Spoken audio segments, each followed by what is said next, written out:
Tools of the trade. You know, this indicator by the LS Starrett Company was in use from like 1920 to 1950. It was one of their first indicators, if not their first indicator. The weirdest thing is that they didn't patent it till 1934, a year before they bought the Last Word indicator company. But this thing, look at this.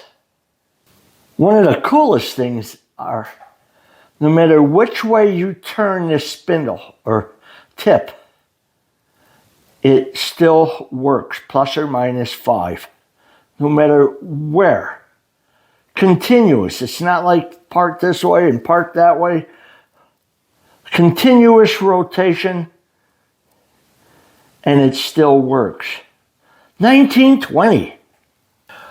I actually used this indicator in one of my videos, and before I used it, I actually checked it out with gauge blocks and stuff. It's pretty darn accurate.